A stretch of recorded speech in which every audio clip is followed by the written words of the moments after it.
Com esse suco, eu nunca mais na minha vida faço amor. Existe uma substância que começa com um trem e ela é a melhor de todas e a pior de todas. E como não é novidade para muitos, eu competi por muitos anos e quando se pensa em competição, se pensa em entregar o melhor físico e como essa substância é muito potente, então sim, eu usei ela. Então eu vou trazer para você o que foi de bom com o uso dela a respeito de nível estético e o alto preço que ela cobrou de mim, todos os malefícios que ela me trouxe. E depois, estudando sobre ela, descobri coisas que eu não fazia ideia que ela estava me colocando em perigo. Quando eu comecei a competir, a gente está falando aí de 2008, a gente tinha acesso a poucas coisas. Utilizava-se muito uma parada que era um líquidozinho branco, uma substância aquosa, que você já sabe do que eu tô falando, e testosterona basicamente. Era muito em cima disso as preparações.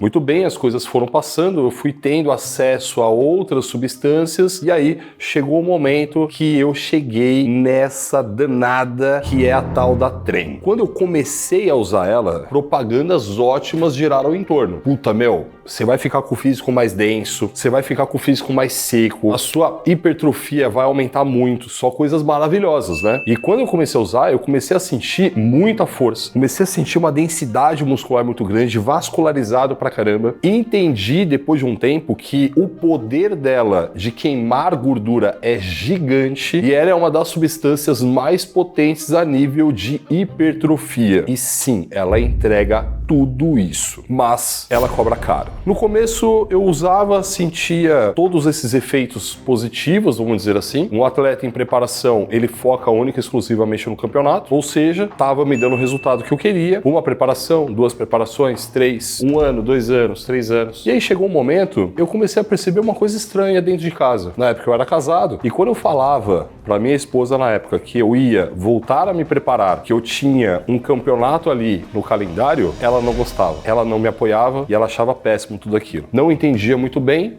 mas era o que eu amava. E eu até hoje amo muito o fisiculturismo. Falei assim, meu, vou fazer a prep e daqui a pouco passa e tal, aí tá tudo certo. Você ficava com raiva dela por não te apoiar? Não chegava a dar briga, mas eu ficava chateado. Porque eu falava, porra, meu, é o meu sonho, tipo, pô, a gente tá junto e a mina não me apoia. Uma parada que é difícil, uma preparação é difícil. Mas eu simplesmente, cabeça de atleta, ok, vou focar no que eu preciso focar. Depois de um tempo, eu comecei a meio que perceber algumas coisas. Eu comecei a sentir em mim que eu ficava um pouco mais impaciente, que eu ficava meio que com pavio curto, qualquer coisa já me deixava, né, incomodado, e comecei a perceber outra coisa também, que eu ficava muito antissocial. Eu não queria conversar com ninguém, queria só fazer minhas coisas e ficar na minha. No começo, eu não percebia nada. Depois de um tempo, eu comecei a perceber isso. Mas até então, cabeça de atleta, o que passava pra mim é um preço a ser pago pelo físico e pelo campeonato. Eu olhava pra tudo isso e via a preparação, o campeonato, o preço que eu tô pagando. E quando eu tô falando preço, eu tô falando pela sensação de viver mal. Eu não me importava em viver mal por um tempo em prol do campeonato. E eu aceitava isso. E ainda tem uma outra coisa. Essa substância, esse suco, ele também tem um efeito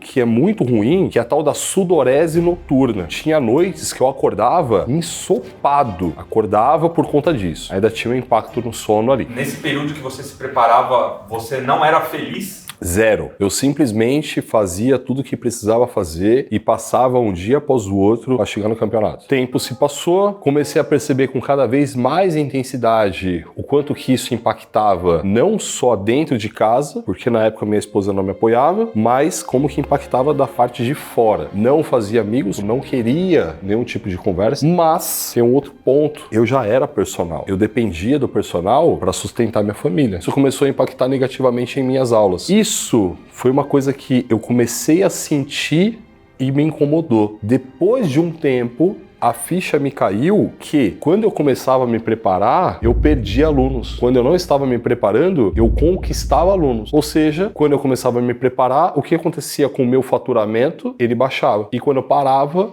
ele aumentava. Olha só, tudo juntando, eu começando a ter mais consciência de tudo que estava acontecendo. E aí foi exato momento que eu falei assim, eu vou parar de me preparar, eu vou parar de tomar esse suco, porque no final das contas é o meu sonho, é o que eu desejo, é o que eu gosto, mas tá fazendo mal pra mim e pra tudo que tá ao meu redor. E naquele momento eu decidi parar com tudo, porque tava aqui o resultado, a estética, o campeonato e o preço que eu pagava tava aqui embaixo. Com toda essa conscientização, com todo esse tempo que foi passando, eu fui entendendo cada vez mais, exatamente isso foi começando a acontecer. Eu fui começando a perceber que eu amo o fisiculturismo, mas eu tenho coisas mais importantes. Eu tenho minha carreira, eu tenho minha família, eu tenho meus amigos, eu tenho meus alunos. O fisiculturismo, que pra mim era só um sonho e eu investia muita coisa nele, eu falei assim, eu acho que isso eu preciso dar uma pausa, não faz mais sentido. E eu quero trazer a atenção de novo pra essa parada toda do eu não entendia, eu não percebia, exatamente por quê? Conversando com outros atletas, eu percebi isso. Muitos deles não fazem ideia do que tá acontecendo. Muitos deles estão com foco tão grande no campeonato que eles nem percebem essas outras coisas. O efeito que essa substância em específico causa. Me recordo vividamente de um dia que eu estava numa academia e um atleta me reconheceu, ele ia competir ali há algumas semanas e eu perguntei pra ele, mano, você tá tomando trem? E ele falou, mano, tô. Você sente alguma coisa diferente a nível psicológico assim e tal? Não. Tem certeza, bro? Você não sente nada assim? Tipo, não sente que ela mexe um pouco com a sua motivação? Eu ficava deprimido, em estágio assim de depressão, mano, chatão, sabe? Ele falou, mano, não. E aí eu fiz uma pergunta que fez ele cair em si. Eu falei, mano, a sua esposa, ela sente alguma diferença? Ela já te falou alguma coisa sobre isso? Aí ele fez assim, ó.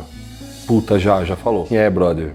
Eu acho que mexe sim, mas talvez eu não tenha percebido. E esse exemplo que eu tô trazendo foi apenas um de vários outros que eu vivenciei próximo de mim. Pessoas falando, não, mano, eu tomo e fico de boa, relaxado. E aí quando você começa a conversar com as pessoas que estão no convívio dela, as pessoas falam, mano, não, fulano quando começa a usar, velho, tipo, fica difícil conviver com ele. Eu quero separar. Mas esse é um mal que acontece ali, no momento em que se usa. Mas depois, aprofundando o estudo, eu percebi que esses efeitos não são nem o começo. Descobri coisas que me deixaram completamente em choque, com medo, efeitos colaterais muito mais severos. Quando se fala de demência mental que evolui para um quadro de Alzheimer, a gente está falando aí de uma doença que acomete mais de 35 milhões de pessoas no mundo inteiro. Dentro do cérebro dessas pessoas, o depósito de uma substância chamada placa de beta-amiloide. E os estudos com a TREIN, eles apontam o depósito de placa de beta-amiloide no cérebro de quem usa. A gente pode fazer uma correlação muito clara. Se você usar esse suco, você está depositando no seu cérebro essa placa. Se você usar esse suco por muito período de tempo e numa quantidade alta, eu posso especular que você está caminhando a passos largos a ter demência mental ou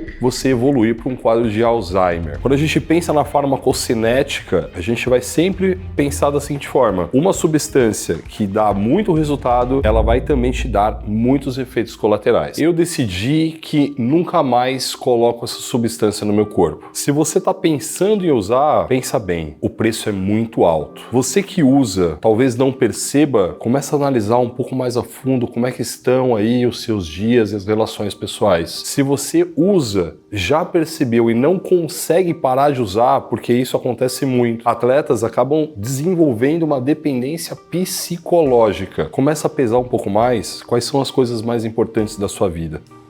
Começa a pensar mais quais são as relações pessoais mais importantes da sua vida. Você pode estar colocando em risco laços muito importantes só por conta do físico. E eu vou falar outra coisa. Você consegue desenvolver o seu físico, ter um físico muito bom de outras formas. Não precisa usar ela em específico. E como a minha proposta hoje é levar essa mensagem de conscientização e não falar para você o que você deve ou não fazer, a gente está fazendo esse vídeo e fez esse aqui também, ó, que são as sequelas que eu vou carregar pro resto da vida pela falta de informação e uma certa de ingenuidade. Então, clica nesse vídeo aqui, independente da situação, acho que vai ser legal. Ela conta a história de como ele começou com 13 anos de idade a usar as paradinhas.